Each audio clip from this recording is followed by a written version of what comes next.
26শে মে রবিবার হাটগোবিন্দপুরের সুসজ্জিত কমিউনিটি হলের সাড়ম্বরে অনুষ্ঠিত হল হাটগোবিন্দপুর মাইন্ড মন্ত্র অ্যাবাকাসের পুরস্কার বিতরণী অনুষ্ঠান। 2024-এ যে ন্যাশনাল ম্যাথ কম্পিটিশন হয়েছিল গত এপ্রিল মাসে, তারই ফলাফলের ভিত্তিতে অনুষ্ঠিত হলো এই পুরস্কার বিতরণী সভা। সভায় উপস্থিত ছিলেন হাটগোবিন্দপুর ভূপেন্দ্রনাথ দত্ত স্মৃতি মহাবিদ্যালয়ের রাষ্ট্রবিজ্ঞানের বিভাগের অধ্যাপক মাননীয় জয়দেব ঘোষ চৌধুরী মহাশয়, হাটগোবিন্দপুরের উপপ্রধান মাননীয় শান্তনু মল্লিক মহাশয় ও মাইন্ড মন্ত্র অ্যাবাকাসের ডিরেক্টর মাননীয় পিন্টু গুপ্ত মহাশয়। এলাকার প্রায় 700 থেকে 800 জন অভিভাবক তাদের সন্তানদের হাত ধরে উপস্থিত হন এই সভায়।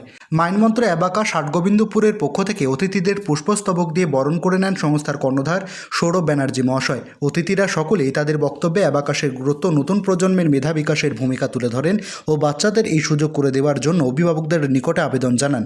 অনুষ্ঠানের শুরুতে জাতীয় সঙ্গীতের মূর্ছনা এক মোহময় পরিবেশ সৃষ্টি করে। এই সভায় অ্যাবাকাসের ছাত্রছাত্রীরা তাদের ক্যালকুলেশনের দক্ষতা প্রদর্শনের মাধ্যমে অভিভাবকদের মুগ্ধ করে। সকল অভিভাবক এতে প্রীতি ও উচ্ছ্বাস প্রকাশ করেন। রাম চক্রবর্তী রিপোর্ট, পলাশী বার্তা।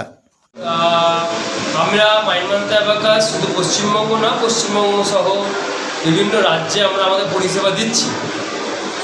আমরা বরাবরই বলে থাকি পূর্ব বর্ধমান ডিস্ট্রিক্ট এমন একটা জায়গা যে পশ্চিমবঙ্গের শিক্ষা ব্যবস্থাকে রিপ্রেজেন্ট করে এবং এখান থেকে আমরা বেস্ট অফ দ্য বেস্ট স্টুডেন্টদেরকে বেরাতে দেখেছি। বাট ঘটনাটা হচ্ছে সঙ্গে কে আছে। তো আমরা হাটগোবিন্দপুরে যাকে সঙ্গে পেয়েছি, অনুপ স্যার, যিনি এখানকার ইংলিশ শিক্ষকতা করেছেন, এবং সঙ্গে সৌরভ স্যারও আছে, ওনার ছেলে, যিনি বাঁকুড়াতে শিক্ষকতা করছেন। তো ওনারা জানে শিক্ষার ভ্যালু এবং ওই জন্য আমরা একটা ভালো প্ল্যাটফর্ম পেয়েছি। আর হাটগোবিন্দপুরে গার্জেনদের যা উৎসাহ, কারণ আপনি বুঝতেই পারছেন এত একটা ছোট্ট ইন্টেরিয়ার জায়গাতেও আমরা 1 বছরও হয়নি, সেখানে প্রায় আমরা 100 স্টুডেন্টের কাছাকাছি পৌঁছে গেছি। তো এখান থেকে বোঝা যাচ্ছে যে গার্জেনদের মধ্যে কতটা চাহিদা, কতটা উৎসাহ আছে যে তাদের বাচ্চাদেরকে ভালো করার জন্য। এবং সঙ্গে আমরা যেহেতু এরকম একজন সেন্টার পরিচালনা পেয়েছি, তো সুতরাং হাটগোবিন্দপুরে গার্জেনরা যথেষ্ট আমাদের হেল্প করছে।